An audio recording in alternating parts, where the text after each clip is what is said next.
Wow, we all ended up in the same place, huh? Yeah, what a coincidence. Indeed.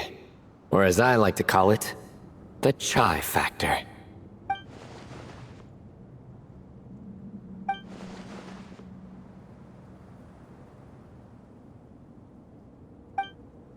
Uh...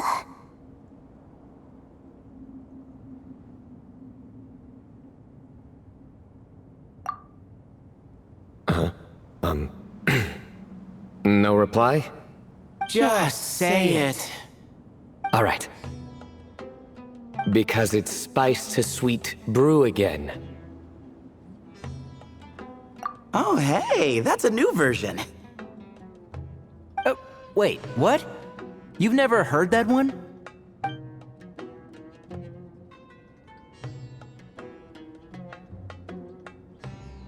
What are you looking for? A place to sit and read my book. Oh, great. What else is new? Well, looks like everyone made it through unscathed. Let's take this chance to get some water, rest a bit, and discuss what we learned. Sound good? Yeah, let's debrief.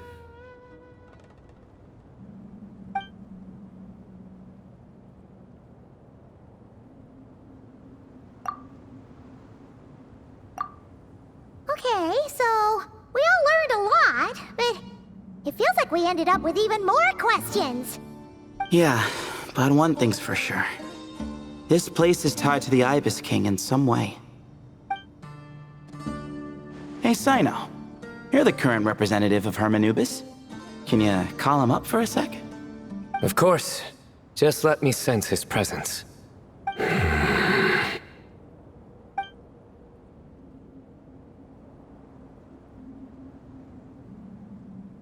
Just kidding. I can't sense him at all.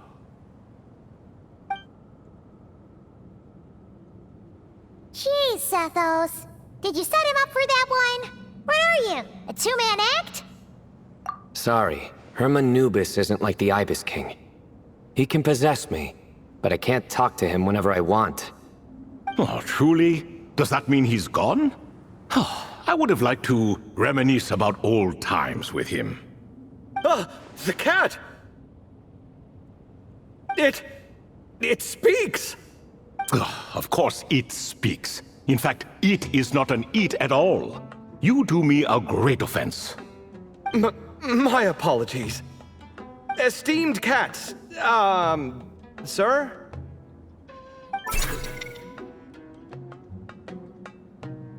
Oh, this little contraption is still here. Contraption? No, this is Marak. Which means you do his assistant a great offense. Huh? Well, I didn't mean... Well, I apologize. I wasn't referring to this Marak, but rather the thing that operates it. King Deshret was quite partial to it.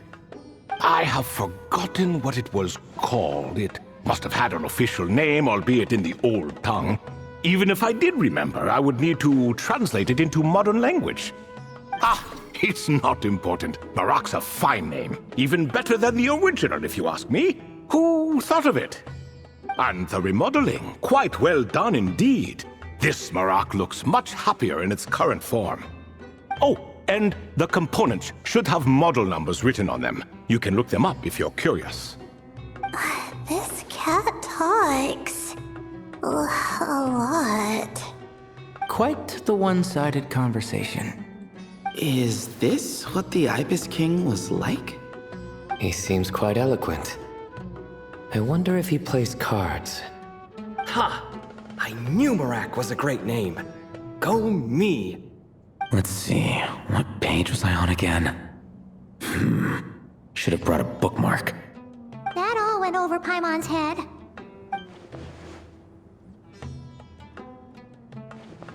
Hello indeed. For you to know my name. Yes, I was not mistaken. You are special among your companions. But you are all guests. It is only proper to invite you in. Come then, this way.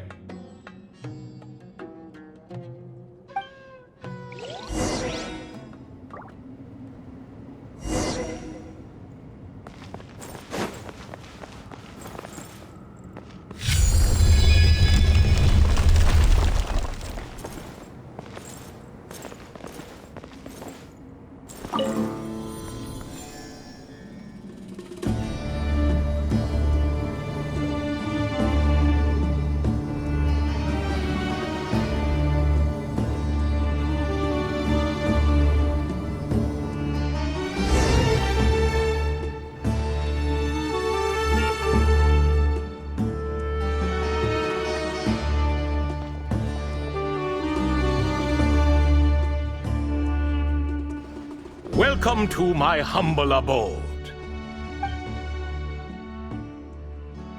Oh, your house sure is spacious, Lord Ibis King. I fear it's not quite what it used to be. In fact, it has long ceased to be my home at all. It belongs to the descendants of the cats I once raised. Such adorable creatures, aren't they? Take the one I'm borrowing here, for instance. A chubby fellow with such lovely fur. Anyway, tradition dictates that a special guest such as yourself be presented with a gift. Alas, it's a first-come, first-served basis, you see. I fear with the passage of time, none are left. What? So the treasure's gone already? Treasure, you say? Not an inaccurate description. Yes, and no. I have the power to grant gifts inaccessible to the masses. The only requirement is answering a question. Not a bad deal, yes? Of course, my questions were given unto me by King Deshret, who in turn received them from the Mistress of Flowers. There are 3, and no more. What causes our rise and fall? What obliterates love and hate? What determines truth and falsehood? The more he talks, the less Paimon understands. I see. That must mean Gudars and Makaira managed to answer 2 of the 3. Another who understands. Oh, so that's the event those 2 slabs are depicting. Ah, priests and their records. A singular obsession, and quite boring too. After being imprisoned within Aru, I could, on occasion, take the form of a cat to converse with those around me. But I despised speaking to them. No conversational skills whatsoever. Now, humans like you who stumble in here from time to time, you are much more interesting. Hold on, we're getting off topic again. The 3 questions you just mentioned? What are they for, exactly? Ah, that is a story that begins with King Deshret. And we're in for another long one. Nostalgia for the past is common to us all, is it not? And our king, he was such a proud, solemn man in those days. He watched us speak of the present and the future, of the wisdom we possessed or were about to obtain. We were his proud retainers, confident in our belief that, so long as each one of us used our abilities to the fullest, progress was inevitable. Yet, King Deshret's ambition was not destined to be allowed in a closed-off world such as this, so nothing went as planned. In fact, from the beginning, there were signs an outcome of this nature was inevitable, because although there were 7 pillars, one was forever absent. Al-Ahmar would insist the Dendro Dragon Sovereign was one of us, but the dragon herself rejected that idea. Huh. Like a card you can never seem to draw from your deck. More like a card that was never in the deck to begin with. Alas, that's just who Al-Ahmar was. There was nothing we could do about that. And I always preferred chess to cards. In the end, life grew unbearable for our king. But, of course, those who remain must continue to live on. But subjects like us were less fortunate. After all, the fate of a retainer is decided by the king, including the chance to walk away. So it was then that King Deshret had Kroko, Goti, and I locked up within Aru, where we remain to this day. Krako.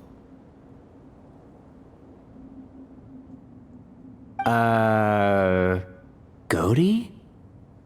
Ah, of course. You're more familiar with their full names.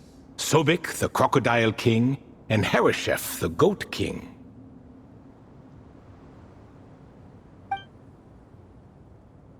And let me tell you, when it comes to chess, Hereshef was a habitual backseat strategist, always spewing nonsense from the sidelines. Well, Sobek was all too quick to take his terrible advice, to the point where I was the one who got accused of cheating. Chess is an exercise in patience, and that man couldn't sit still to save his life. He could never excel at that game. In fact, neither of them were good at chess. Even so, we played together often. And since I was always the winner, we got along quite well. What are you laughing at? Were we not good friends?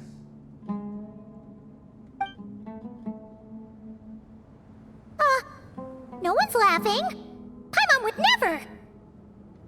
No, not you. It's Goaty. He's laughing for no reason again. Can you not hear him?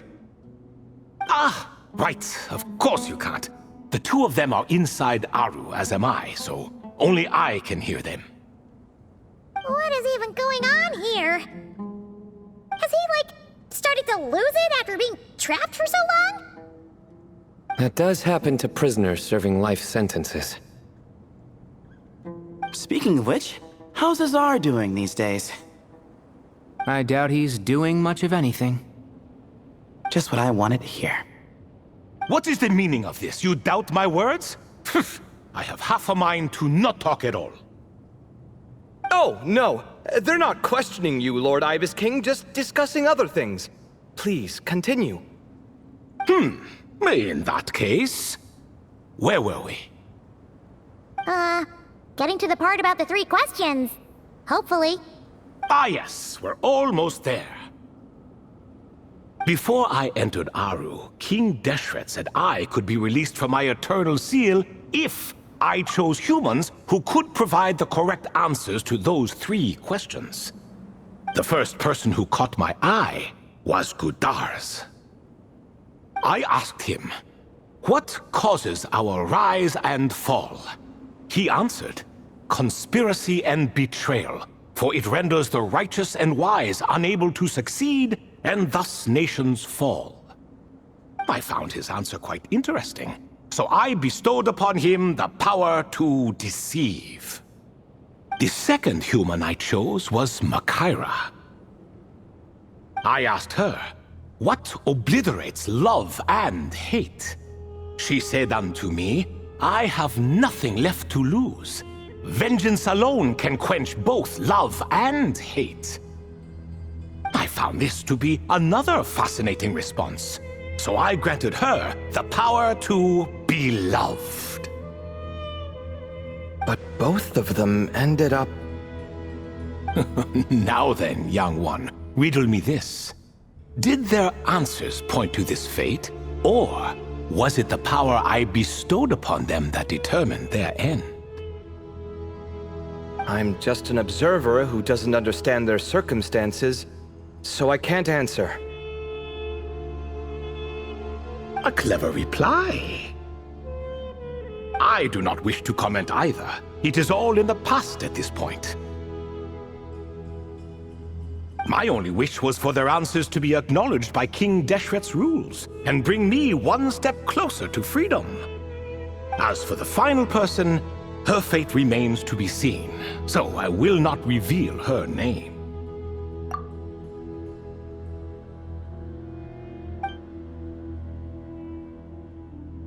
I asked her, what determines truth and falsehood? And found her answer quite compelling, so I bestowed upon her a gift to match. As you can see, however, I have not been freed, so it's clear the answer she gave at that time was wrong. But alas, 3 people were chosen and 3 questions were asked, so now all I can do is wait. Wait until her wisdom is in line with the rules set forth by my king. Until she has found the true answer to that question. No wonder there was no third stone slab then. Or perhaps you're just not ready to include her in the story.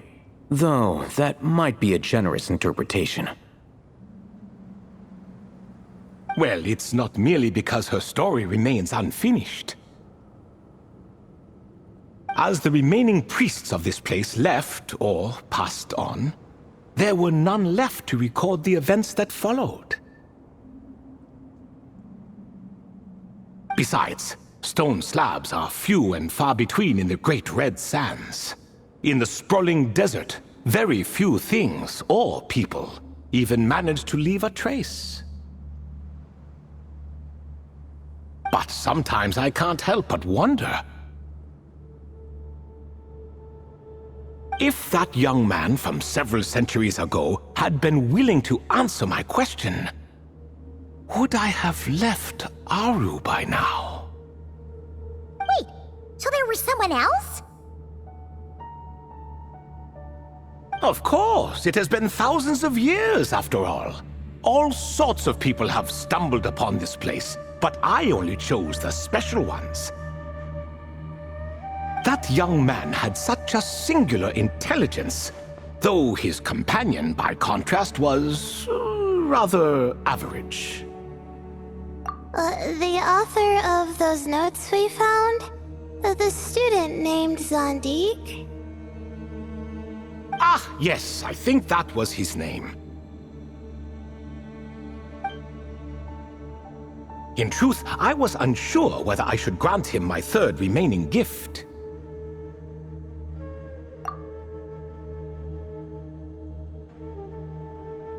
He was, of course, exceedingly clever, but he was also mistrustful and narcissistic in equal measure, and there did not seem to be a line he was unwilling to cross.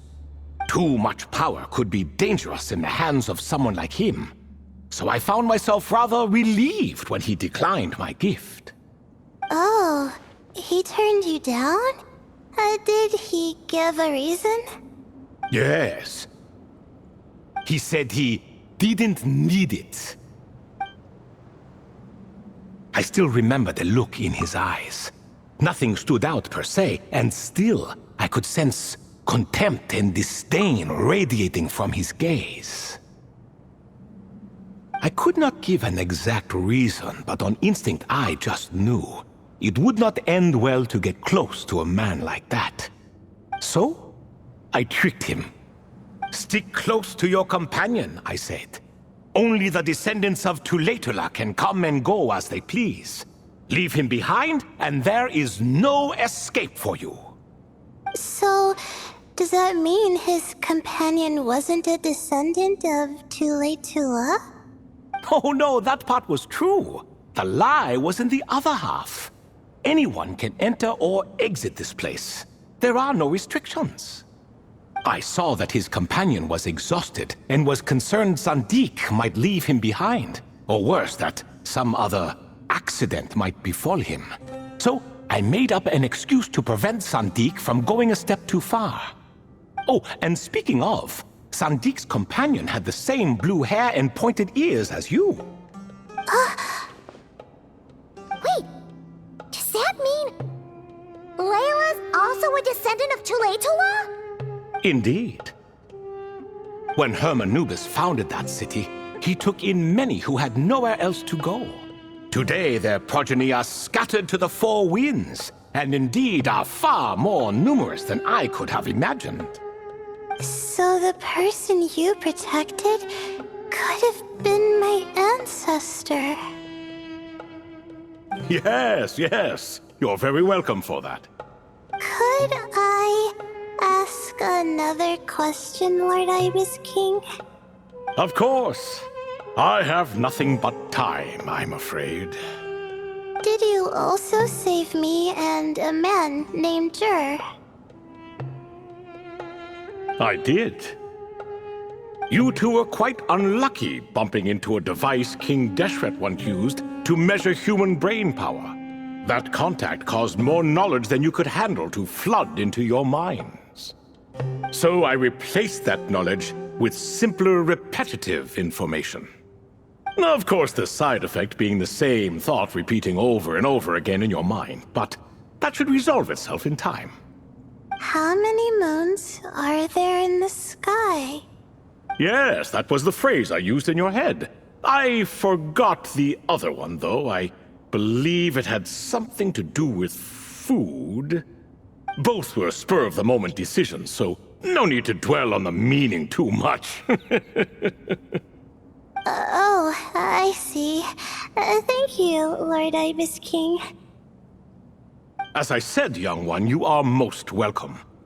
If you're inclined to return the favor, perhaps you could turn off that device so no one else can trigger it? There's only so much a cat's paw can do, so I'm afraid this is something I must leave to you. Or Marak, I suppose. Oh, splendid! Another one bites the dust. Such is the fate of things here. Day by day, little by little, the remnants of ages past fade into obscurity. For that reason, the gifts of bygone eras, be they tied to your blood or technological in nature, are not to be revered. They are tools, nothing more. Disrespectful? I simply make the most of what I have. Besides, our king has been gone all these years. What good does it do to revere him now? Oh, are you talking to the Goat King again? No, Croco this time. He's pestering me for another game of chess. Says he wants to even the score. Wishful thinking, if you ask me. If we counted one push-up for every loss, he'd owe me 300,000 by now. Of course, that's just a rough estimate. I've never kept count. It appears that's something you like. Being someone unable to be defeated. I suppose so. All right then. Time for me to extend my winning streak, and for you all to head home.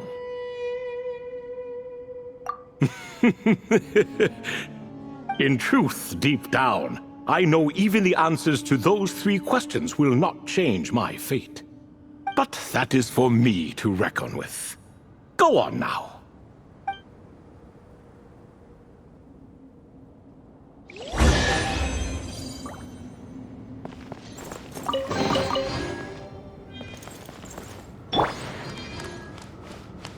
I see everything.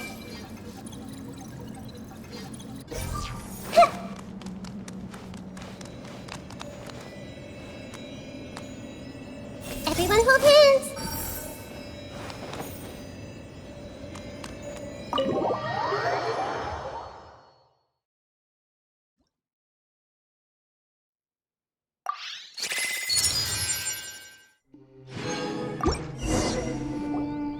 Excuse me. Do you even know what time it is? I've harvested 3 crops of tomatoes while you've been gone. You're exaggerating, Professor. I'm making a point. There's a difference. The sincerest apologies for keeping you waiting, Professor Cyrus. See, that's what I call manners. Now, are any of you hurt? Nope. It went way smoother than we expected, actually. I presume the investigation is complete then. Come, tell me all about it. Oh my, did you luck out? If you've read the work from the Vahumana Dashan, you would know that the Ibis King has, well, let's call it a mixed record. Perhaps he softened up a bit in his old age, and that's why he chose to help you. Or perhaps he just didn't have a good enough reason not to help us. See? Marak agrees. How do you even know that's what Marak meant? That could have just been a happy noise. In any case, there's a lot to be happy about. We figured out what happened to Layla and Jur, and there were some unexpected takeaways too. Yeah, I never expected to learn about my ancestry. I've always thought of myself as just an ordinary student. I never would have even considered something like that could be true. Come to think of it, Our ancestors might even have been friends at some point. Huh? You're right. Maybe I should take a trip back home to see if I can find any records about that. Oh, I was just throwing that out there. I wouldn't want you to go to the trouble. It's fine. My advisor gave me a break, and I still have a few days left, so... Oh, wait. My study topic. I haven't made any progress at all. No. I need to focus on that instead. Right. Couldn't you help her, Professor? Huh? No, I could never. Me, you say? I'm from the Spatamar Darshan, and I don't think that Nephis or Zahahadi researched the stars. All I have to offer are my homegrown tomatoes. Although I suppose it's not impossible. I can ask a few old friends to recommend some interesting topics. You really don't have to. It sounds like a lot of work. Hardly. A few passing questions while we water the plants? It's no trouble at all. Thank you so much. Of course. Now it's getting late, and you all must be tired. Let's wrap things up here. Some say desert nights are the sun taking mercy on us after the heat of the day. So, let's leave while she still feels merciful.